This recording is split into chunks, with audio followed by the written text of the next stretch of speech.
Welcome to HOA Disasters, the channel where we expose the outrageous, the absurd, and the downright unbelievable stories from neighborhood hell.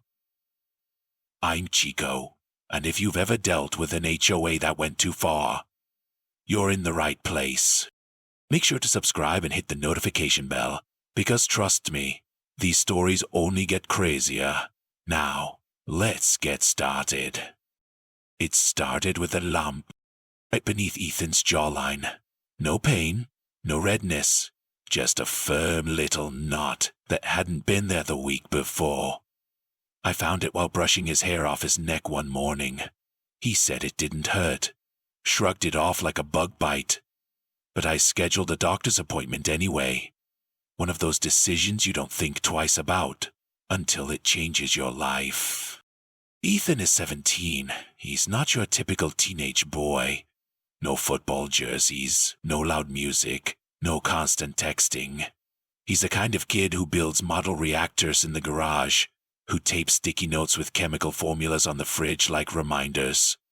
He once told me with total sincerity that he wanted to design better cancer treatments when he grew up. The irony of that would hit a little too hard later. We sat in the pediatric oncology office 3 weeks after that appointment, staring at a chart full of terms no parent ever wants to see. Hodgkin's lymphoma, stage 2. Treatment plan, aggressive. 6 months of chemotherapy, 2 hours away from home. I held it together for Ethan. I always do. But I remember that moment vividly. The sterile smell of the room, the hum of the overhead lights, the soft tremble in his voice when he asked if his hair would fall out. It already felt like the ground had been ripped out from under us. And the truth was, we were just getting started. Our world shrank overnight. School, weekends, the idea of normal, it all blurred into a calendar filled with appointments, medication timers, and blood counts. Chemo wasn't just an event, it was a rhythm. A new kind of routine. And everything else, including work and bills and groceries, had to dance around it. The hospital was in the city. 2 hours there, 2 hours back. The only place with a pediatric oncologist who made eye contact and actually listened. We made the drive every week. Sometimes twice a week. Sometimes more. When his white blood cell counts dipped, and they wouldn't let him go home. We learned to carpool with our neighbor Lisa, whose son had dialysis appointments across town. 1 car for 2 families. It saved gas, sanity, and gave us someone to talk to when the rides home got too quiet. On those days, Ethan's car would stay parked outside our house, unmoved, but not abandoned, just waiting, like the rest of our lives. We live in a neighborhood called Brookfield Gardens, the kind of suburb that shows up on real estate flyers with words like peaceful and tight-knit. Every house painted the same shade of neutral. Every lawn clipped like a golf course. Everything run by a homeowners association that keeps the sidewalks spotless and the mailboxes identical. Most days, it felt more like a stage set than a neighborhood. Still, we didn't complain. We followed the rules, paid the dues, and kept our heads down. At least, we thought that would be enough. Because back then, all we cared about was getting Ethan to treatment. We weren't worried about lawn codes or street parking. Not while my son's immune system was fighting for its life. We believed our community would understand. We believed that when someone's child was battling cancer, the little things wouldn't matter. But what we didn't know, what we couldn't have known, was that some people don't bend. Some people don't care. And in Brookfield Gardens, those people were in charge. We weren't asking for help. That's the part that still gets to me. We didn't go knocking door to door. We didn't send out donation links or beg for anything. All we wanted, all we needed, was a little understanding, a little flexibility, just enough space to breathe while Ethan fought for his life. For a while, it seemed like we had that. Brookfield Gardens wasn't warm, but it wasn't hostile either, at least not outwardly. People waved, kept their bushes trimmed, sent out annual block party flyers that everyone quietly ignored. It was the kind of place where everything looked nice, and the illusion of kindness was part of the landscape. The Homeowners Association ran the show, and everyone knew it. You couldn't put up a holiday wreath without filling out a form. Sidewalk cracks had to be reported. Once, a family down the block got a warning because their trash cans were visible from the street for an hour. It was annoying, overbearing, but manageable. Until Ethan got sick. Suddenly, our life didn't fit neatly into the HOA. Our driveway only fits one car. So when we carpooled to the hospital, me, Ethan, and our neighbor Lisa, Ethan's car had to stay parked on the street. Not every day, just the nights we were gone. I figured it was best to be proactive, so I sent an email to the HOA explaining the situation. I kept it short and respectful, told them about Ethan's diagnosis, told them we were carpooling to treatment to save money, and that his car would be parked near the curb on treatment nights. I even attached a brief letter from his oncologist. Not because they asked, but because I didn't want to give them a reason to say no. The response came quickly. "We understand the circumstances," the email read. "Given the medical hardship, temporary street parking is approved for the duration of treatment." I reread it twice, saved it to a folder, printed a copy for good measure. It felt human, like someone behind the curtain had a heart, after all. And for the first time in weeks, I let myself believe that maybe, just maybe, we weren't alone in this. That's also when I first heard his name.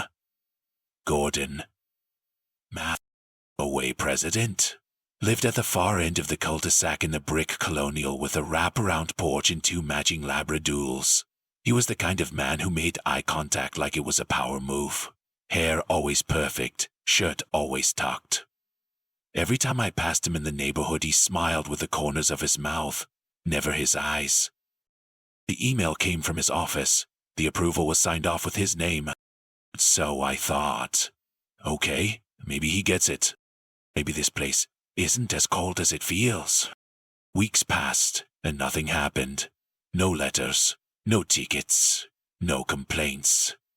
Ethan's car stayed quietly parked by the curb, the same way someone might leave a porch light on, not out of neglect, but as a signal, a sign of life inside, of hope. We kept our heads down, stayed focused on treatment, and every time I walked past Ethan's car on the way back from the hospital, I felt a flicker of something I hadn't felt in a long time. Security. But here's the thing about security in places like this. It's always temporary. It's always conditional. And we were about to find out just how fast that approval could disappear, and who Gordon Mather really was once the mask came off. The first day of chemo is something you never forget. Not because of what happens, but because of what doesn't. There's no dramatic moment, no music swelling, just a slow drip, a cold room, and the quiet realization that your life is now divided into 2 parts. Before this chair, and after. Ethan didn't flinch. Not when they inserted the port, not when the first drug hit his bloodstream. He just stared out the window, watching clouds drift over the hospital parking lot, like he was trying to memorize something before it disappeared. I sat beside him and smiled when he looked my way. That's what you do when you're a parent. You pretend not to be scared. You say things like, "We've got this," and "You're so strong," even when your hands won't stop shaking under the blanket. The ride home that day was silent. Not because we didn't have things to say, but because neither of us wanted to be the first to say them. Week 2, it hit harder. The nausea crept in like a shadow, quiet at first, then brutal. Ethan threw up in the hospital parking lot before we even pulled out. He apologized for it. That part broke me more than anything. By week 4, the hair loss had started. Clumps on the pillow, strands circling the drain. He tried to joke about it, called himself a prequel X-Man, but I caught him staring at his reflection in the side mirror more than once, and each time, he looked just a little more tired, a little more hollow. We adjusted our lives around the treatments. I reworked my job hours. Lisa, bless her, offered to drive us every other week. 2 hours there, 2 hours back. Sometimes we'd stop halfway for ginger tea or just to stretch our legs. The fatigue was relentless. Ethan could barely keep his head up some days. His world shrank to 3 things: the hospital chair, the car seat, and his bed. Carpooling became essential, not just to save on gas, but to preserve some sense of normal. We took turns driving, shared snacks, shared silence.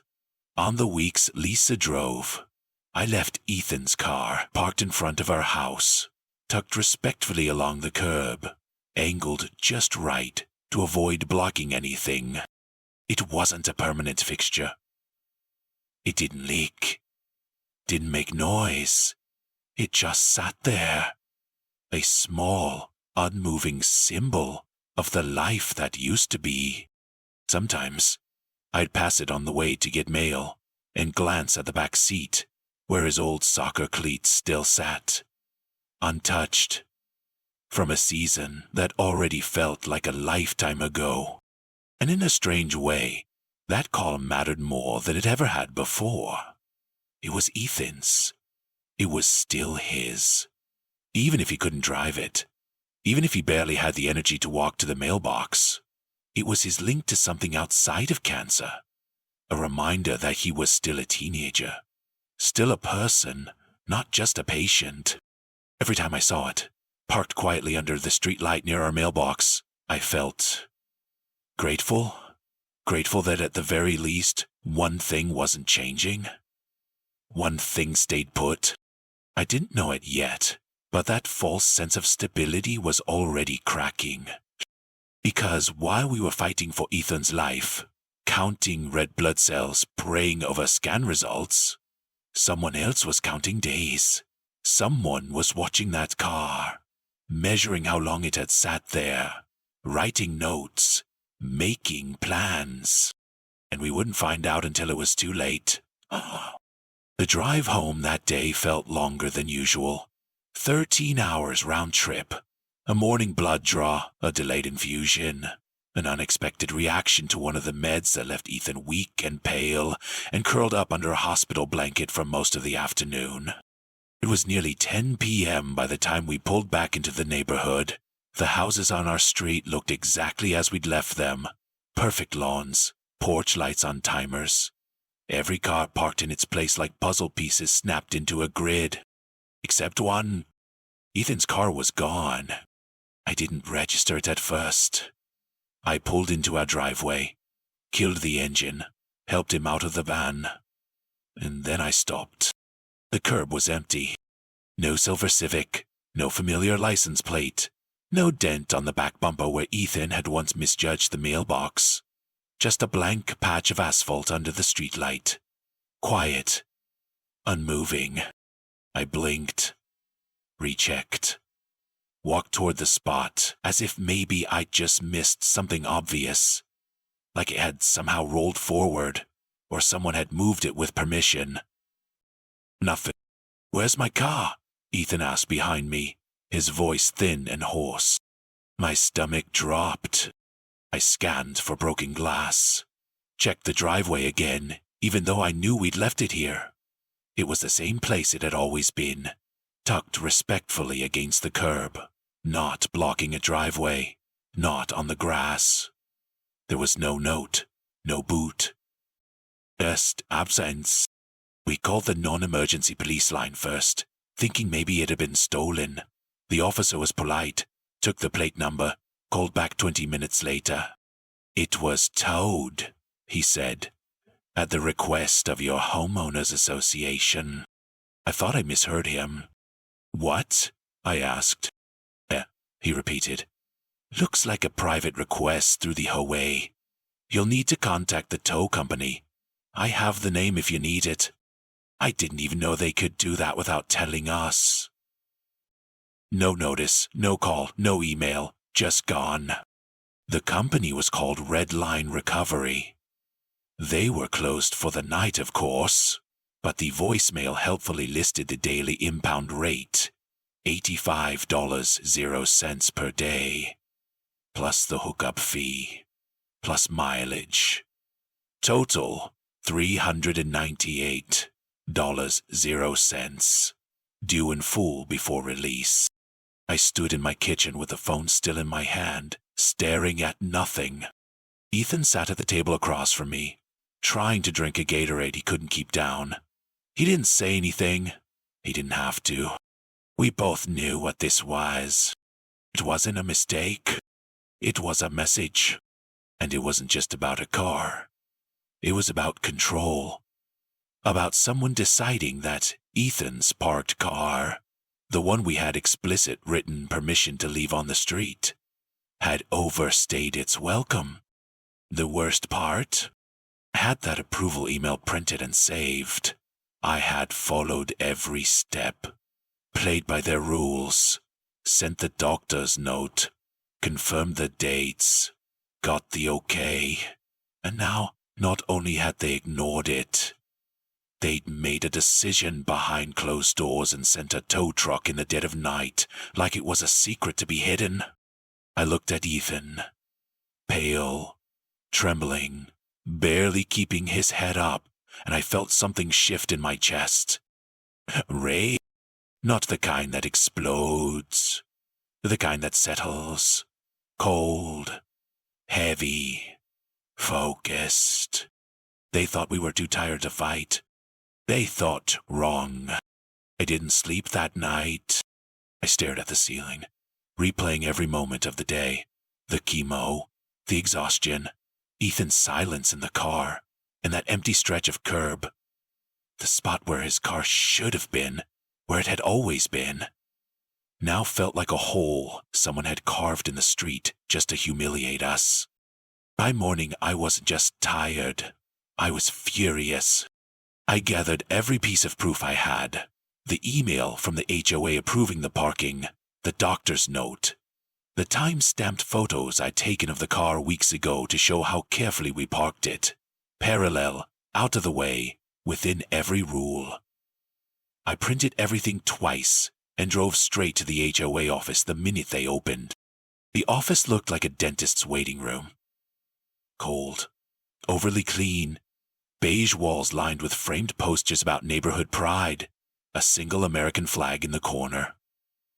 I waited 10 minutes before anyone even looked up.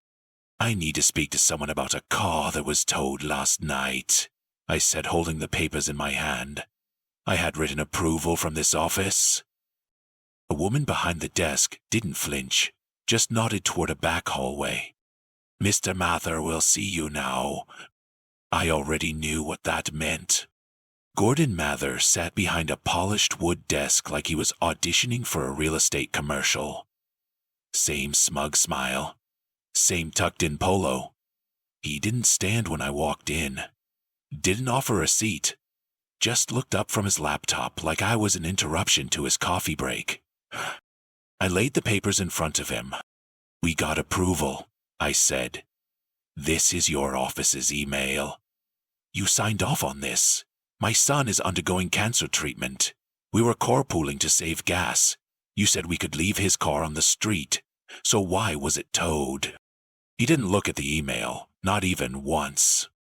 Instead, he leaned back in his chair and folded his hands behind his head. And that was a previous policy, he said casually. We've since updated our position on non-operating vehicles being parked for extended periods, especially in common view areas. It wasn't non-operating, I said. It had valid plates. We moved it every few days. And you approved it. The rules have changed. he said, still smiling. My throat tightened. Why wasn't I notified? He shrugged. We're not required to individually notify residents of every procedural adjustment. That's when another board member in the room, some assistant or vice something, actually chuckled. You could always take Uber next time, he said, or Lyft. You know, one of those apps. People don't really need 3 cars.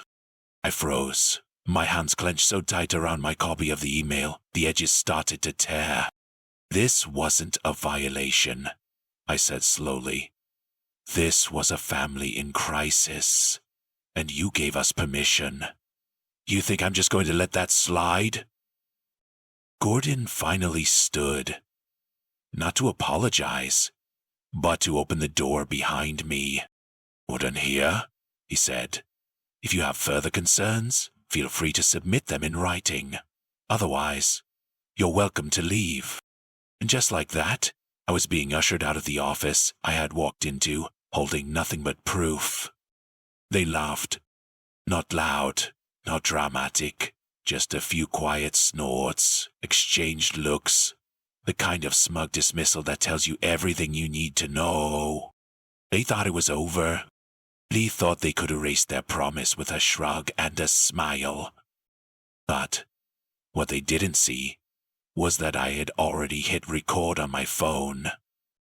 We were sitting at the kitchen table when Ethan finally asked it.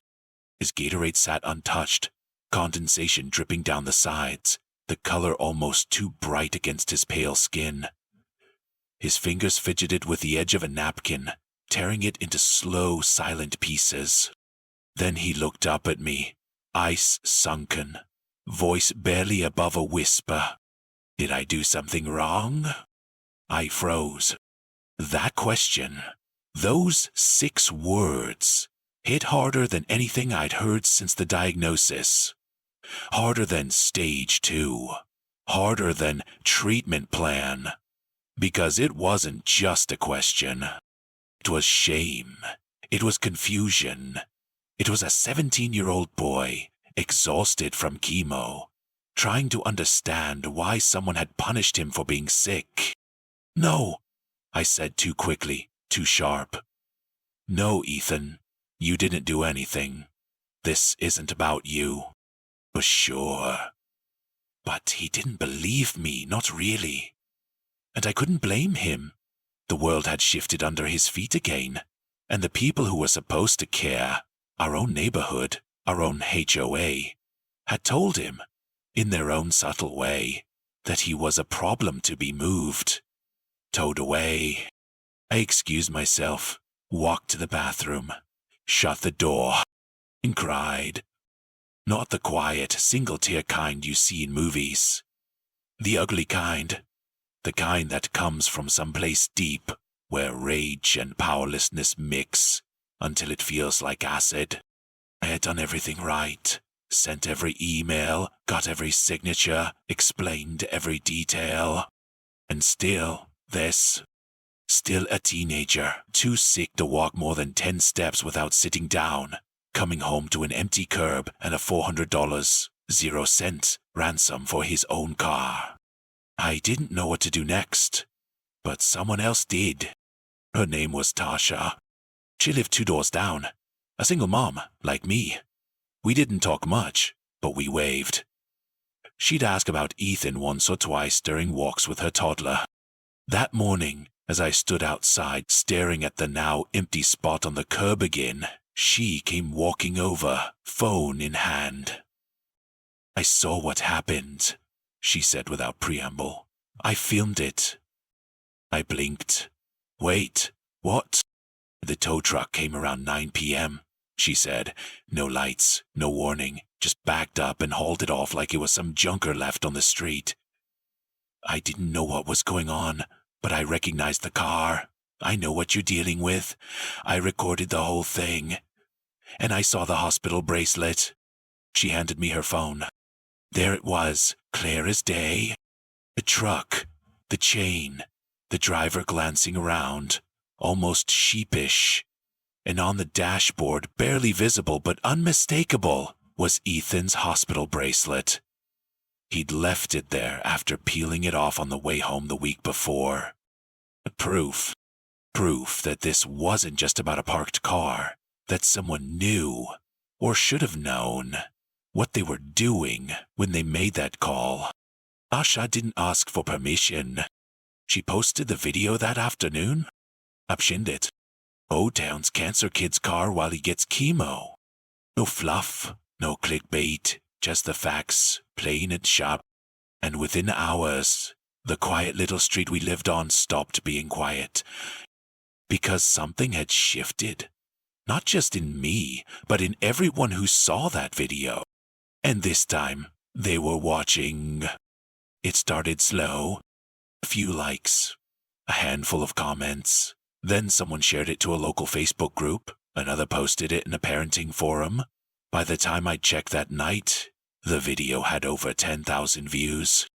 By morning, it had over 2 million. There's something eerie about going viral. One moment you're sitting at the kitchen table, microwaving leftover soup. The next, your phone won't stop buzzing. Messages, mentions, strangers, tagging you in comment threads you never knew existed, and all of them asking the same thing. Is this real? The video spoke for itself. Ethan's car, the silent tow truck, the hospital bracelet catching the streetlight just enough to glint on camera. The stillness, the cruelty. It wasn't just the act. It was the indifference. That's what hit people hardest. Within 48 hours, the video was on the local news. A small NBC affiliate ran the story first. By noon, CNN had called. A reporter from a Reddit thread traced our location using the street signs and aerial maps. TikTok creators stitched the footage with their own commentary, calling out the HOA, demanding accountability. YouTubers made 10-minute breakdowns of our story with thumbnails that read, "Oh ho monster, towing the cancer kid's car? How is this legal?" People couldn't believe it. And the angrier they got, the louder they got. Tasha set up a GoFundMe. I didn't even know until I saw the email notification. The original goal was $5,000. 0 cents. Just enough to cover the tow fee and whatever else the HOA tried to throw at us next. We hit that in 2 hours.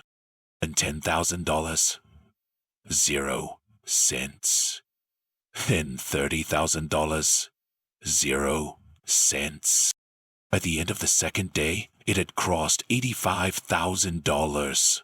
0 cents. And climbing. The comments weren't just dollars. They were stories.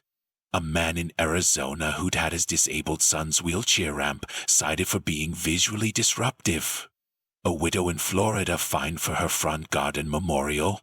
A veteran in Georgia whose flag was forcibly removed because it was too large. It was like a dam had broken. People weren't just donating, they were unloading. Years of pent-up frustration, quiet abuse, petty fines, threatening letters. And now, suddenly, they had a face to put it all on. Gordon Mather. They dug deeper than I ever could have imagined. One Reddit user traced the HOA's publicly available financial filings. Another posted screenshots of Google reviews for the towing company. A TikToker interviewed 3 other families in our neighborhood who said they too had been towed under suspicious circumstances.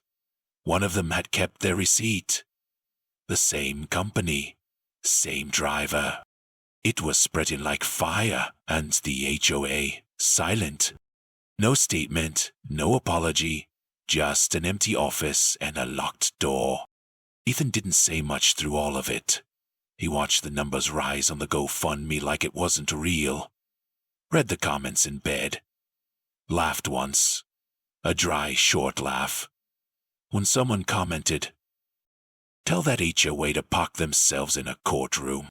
And somewhere between the anger and disbelief, something inside me changed. For months, I had felt alone. Like we were just one tiny family trying to stay afloat in a world that didn't care. Now, It was like the whole world had turned and said, "We see you." And that kind of momentum, it doesn't just stop. It rolls downhill. And guess who was standing directly at the bottom?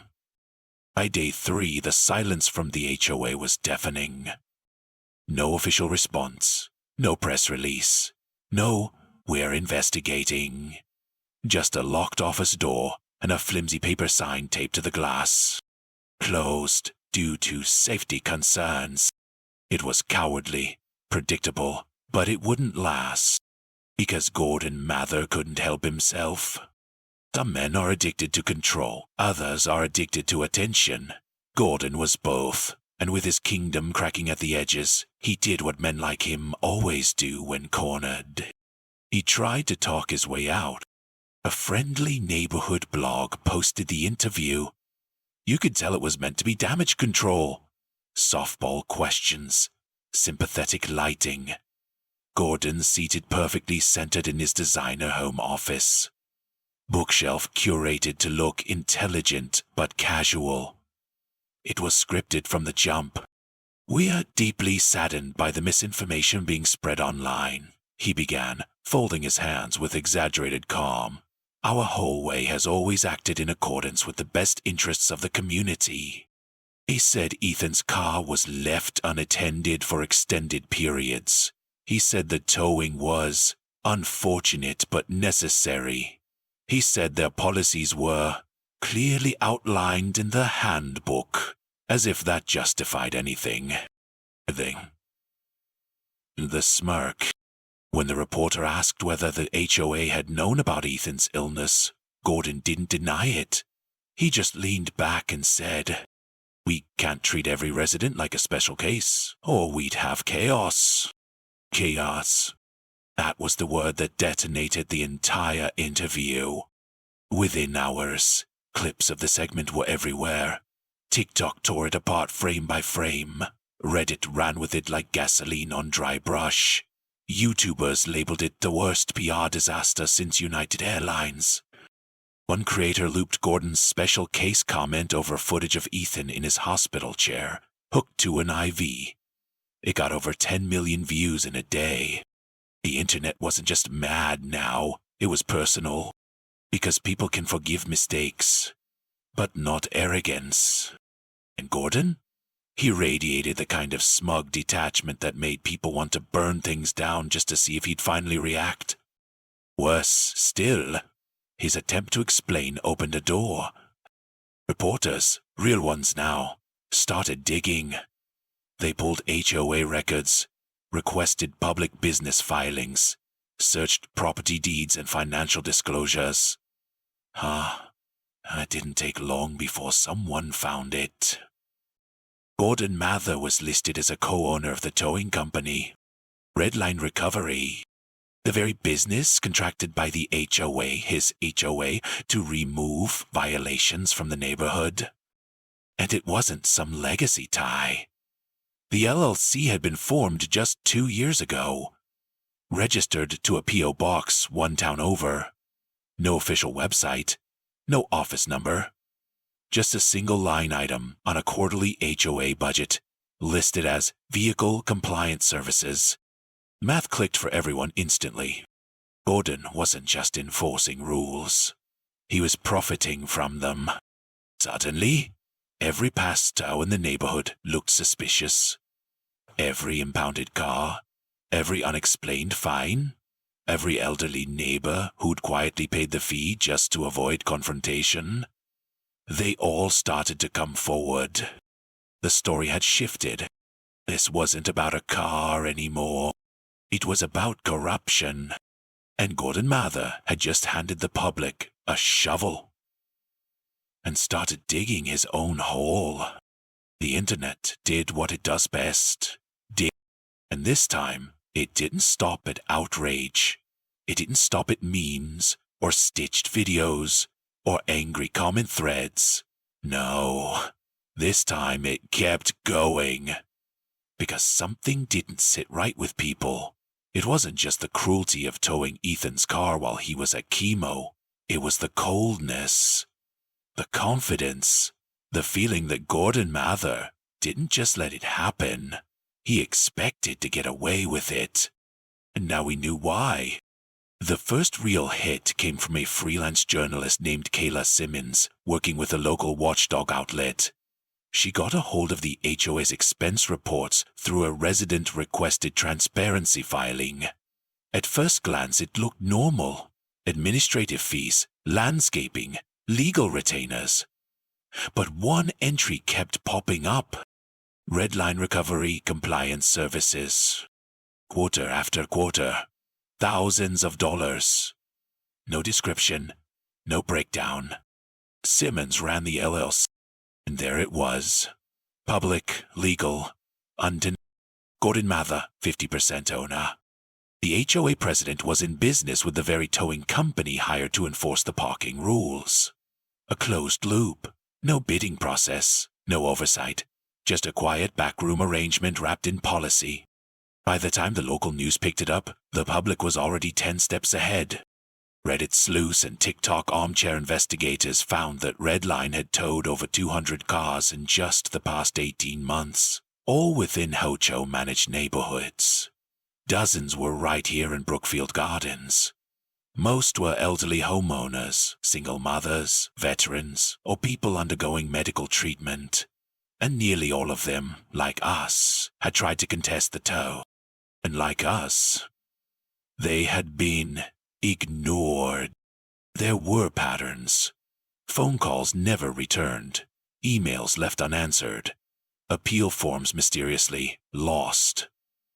Some had paid the towing fees twice, once to get their car back and once to avoid further fines from the HOA.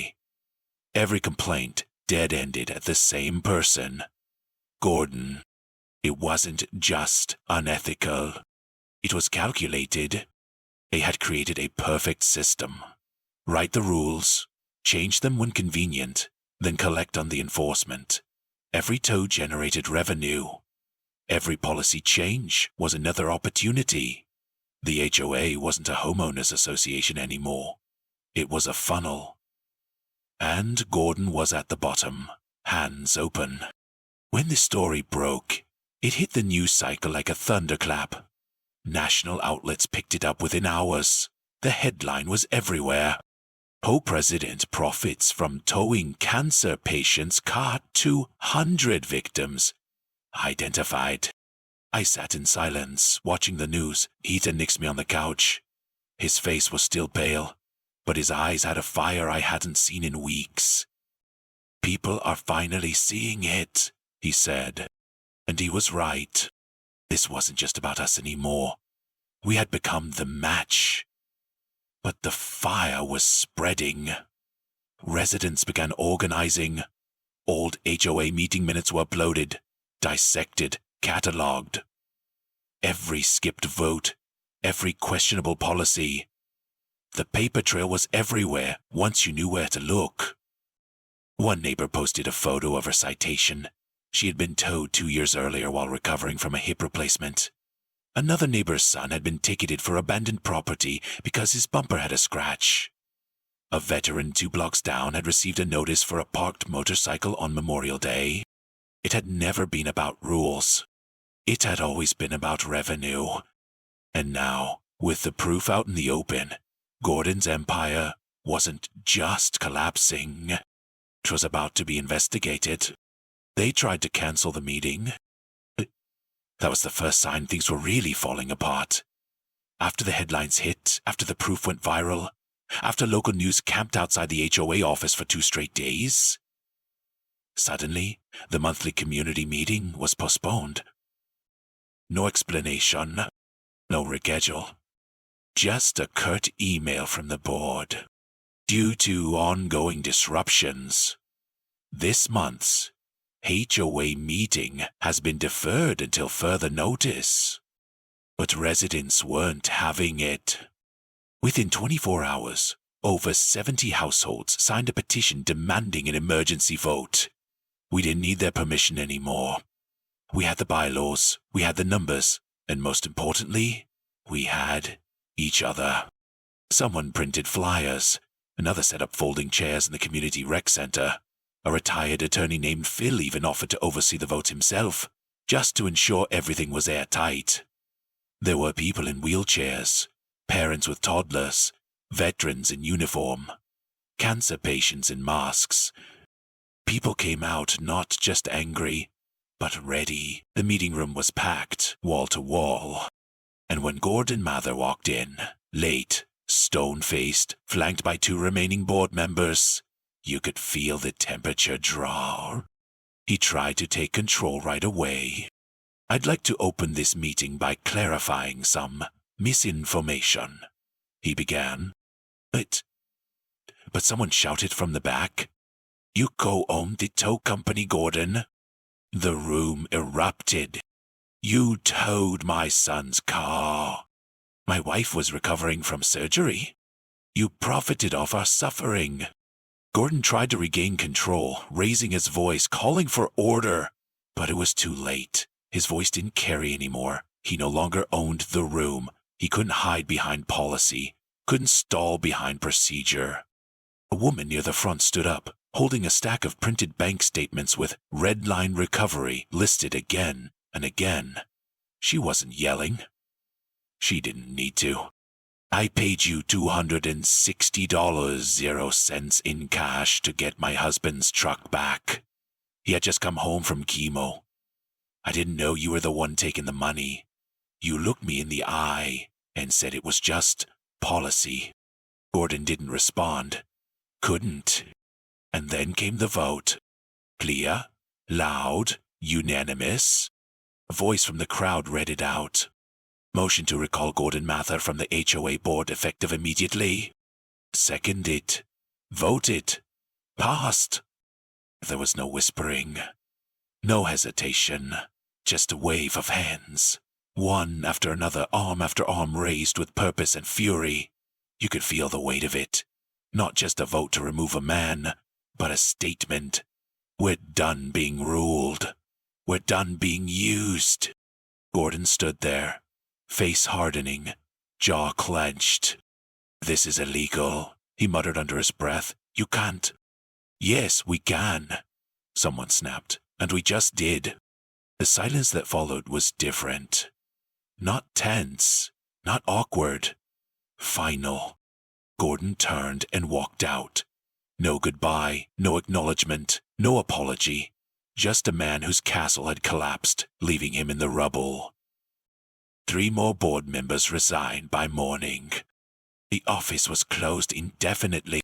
Residents began gathering evidence, planning audits, sharing stories. Brookfield Gardens was no longer under Gordon's thumb. The fear that had hovered for years, fear of retaliation, of fines, of petty punishments, was gone. In its place was something stronger, unity. And for the first time in months, as Ethan and I walked past that same curb where his car had once been stolen in silence, there was something new in the air. Not anger, not grief. Something closer to justice. And it wasn't finished yet. I wasn't planning to sue anyone. I wasn't thinking about legal action or settlements or courtrooms. I was just trying to keep my son alive. That had been my only job since the day he was diagnosed. Get him to treatment. Hold him together. Hold myself together. But when someone takes from you, takes your peace, your dignity, your trust, and then profits off it, silence isn't survival anymore. It's surrender. And I wasn't surrendering. The message came through my inbox 2 days after the recall vote. Subject line: legal support. No cost. We're with you. His name was Marcus Benton, civil rights attorney, small firm based 3 cities over. He'd seen the video, followed the news coverage, and had already been in contact with 3 other families in Brookfield Gardens, all of whom had similar stories. Towings, fines, retaliation for speaking up. He offered to represent us pro bono. This isn't just about one car, he told me in our first Zoom call. This is about abuse of power under the color of authority. It's not just unethical, it might be criminal, and it's time someone treated it that way.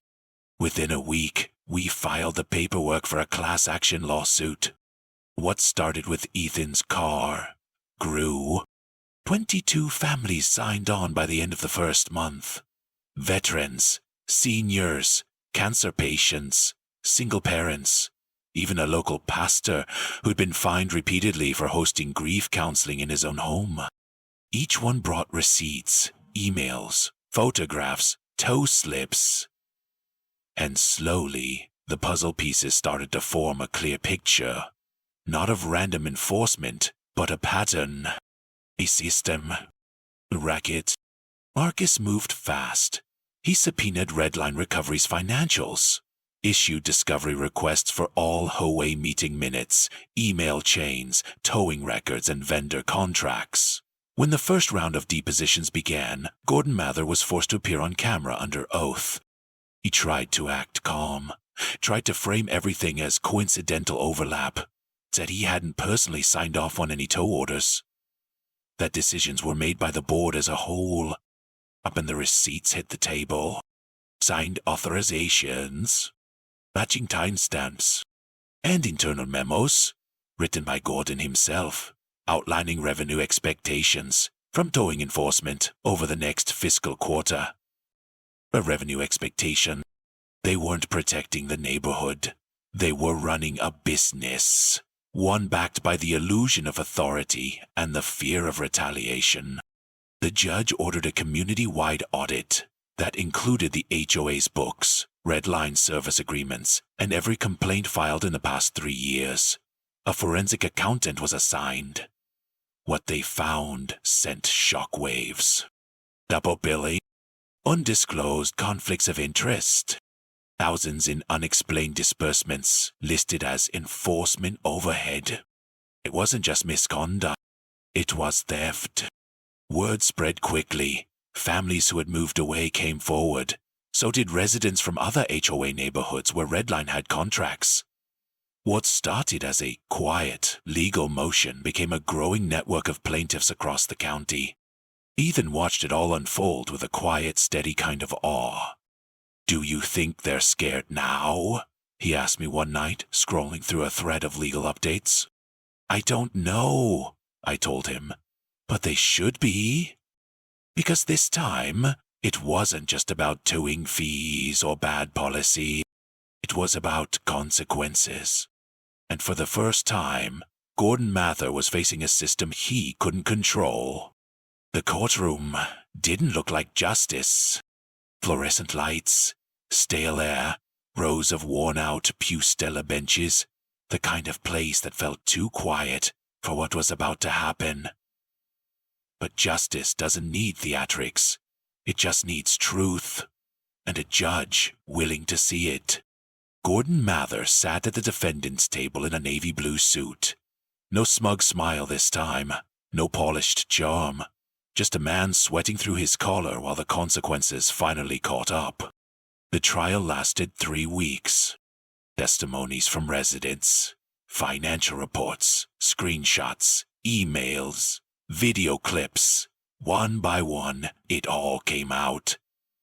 The pattern of predatory tows, the profit funnel, the deliberate silencing of anyone who spoke up. The final blow came when the forensic accountant took the stand. He walked the court through a timeline of deposits. Money funneled from Redline Recovery directly into a shell account Gordon had hidden under a friend's name. Over $300,000, 0 cents in 2 years.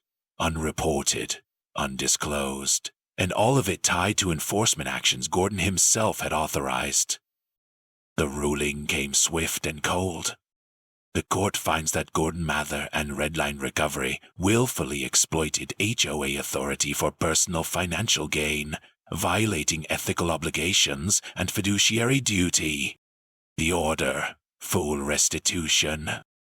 Gordon was commanded to repay every improperly towed resident in Brookfield Gardens and 2 neighboring communities, over 200 families. Damages included towing fees, impound charges, late penalties, and in several cases, lost wages and vehicle damage. For us, the settlement was clear. $200,000, 0 cents. Not just for the car, but for the emotional distress, the public humiliation, and the months of navigating cancer care under a cloud of community betrayal. Ethan didn't say much when we got the news, just nodded and quietly said, "Maybe I can finally fix the paint on the bumper." The ruling didn't stop at civil penalties. The district attorney's office, already circling, announced formal charges the next day. Fraud, conspiracy, ethics violations. Gordon was indicted, his assets frozen, his mugshot posted online less than 48 hours later. And the HOA, stripped of power. A court-appointed receiver took over management of Brookfield Gardens immediately. All board operations were suspended, all contracts under review, all enforcement activity frozen until further audit completion. The bylaws were to be rewritten with full transparency. It was more than symbolic. As Ree said, for the first time in years, the HOA office didn't feel like a fortress. It felt empty, neutral, possible. The sign was gone, the doors were unlocked, and the people who had once feared walking in now held the keys. There was a meeting scheduled the following week, not by the board, but by the residents. This time, no agendas, no fines, just families sitting together in a circle, asking what kind of community they actually wanted to be. Ethan came with me. He brought a notebook, and while they talked about policy reforms and transparency clauses, I watched him scribble down ideas in the margins. He wasn't just watching change happen anymore. He was helping write it. And as we stood to leave, one of the new volunteers walked over, smiling. "You raised a good one," she said. I looked at Ethan, stronger now, walking taller, color back in his cheeks, and I finally believed it. This wasn't just the end of a fight. It was the start of something better. And the man who once thought he could run a neighborhood like a personal ATM, he was going to have a lot of time to think about what went wrong. Behind bars. It didn't happen all at once. Healing never does. It came in pieces, small ones. The first time Ethan laughed at something stupid on TV. The first time he made it through a full day without nausea. The first time I caught him looking in the mirror without flinching. And then, one day, the phone rang. His final PET scan, clear. Nishan. The word hit harder than I expected. Not like a celebration, but like exhaling after holding your breath for 6 months straight. It was over. No more ports. No more cold hospital chairs. No more silent countdowns between blood draws. Just breathing, living, moving forward. The donations from the GoFundMe had done more than just cover legal fees and bills. They gave us freedom. Not flashy, not extravagant, but clean. A second chance. We found a little house outside city limits. Nothing fancy, but perfect in every way that mattered. No HOA. No board meetings. No rules about grass length or mailbox color. Just quiet land, open sky, and the kind of space you don't realize you've been missing until you feel it wrap around you. Ethan's room faced the east, so he could see the sunrise from his bed. He said it made the world feel big again. The car sat in the driveway the whole time we unpacked. Still dusty, still dented in the back corner. We didn't rush it. We let it sit, just like it had sat quietly during those months of chaos. Like it was waiting for the right moment. That moment came 2 weeks after the move.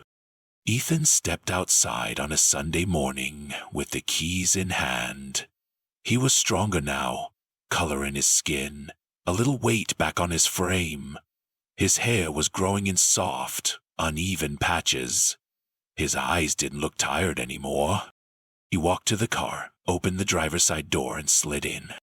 I watched from the porch, heart in my throat. The engine turned over on the first try. He smiled, just a little at first, then wider. He didn't say anything. He didn't have to. He put the car in gear and pulled out of the driveway for the first time in nearly a year. Just a slow loop down the road and back again. But it felt like something bigger. Like the past finally releasing its grip. Like the future finally giving permission. When he parked and stepped out, I met him halfway. "Well?" I asked. "It felt like mine again," he said. We stood there for a minute, letting that settle. No HOA letters, no fines, no fear. Just wind, sunlight, and a road that belonged to him. I used to think we were powerless. Just a single family in a neighborhood that didn't care. I thought people like Gordon Mather always won because they knew the rules and wrote the rules and bent them at will. I thought speaking up would cost us more than staying silent ever could. I was wrong. Because when people see you, really see you, everything changes. One neighbor, one video, one shared story. That's all it took to turn our lives around. And once the floodgates opened, no amount of HOA bylaws could stop what came next. Everything got better. We found peace. And the man who tried to make a profit off our pain, he learned the hard way that even the most untouchable people fall. When good people stand up, we thought we were powerless. But when good people speak up, even the worst HOA can't hide forever. If this story moved you, share it. And don't forget to subscribe for more real stories, where justice, courage, and community collide. Hit that notification bell so you never miss a moment where the little guy stands tall. We'll see you in the next one.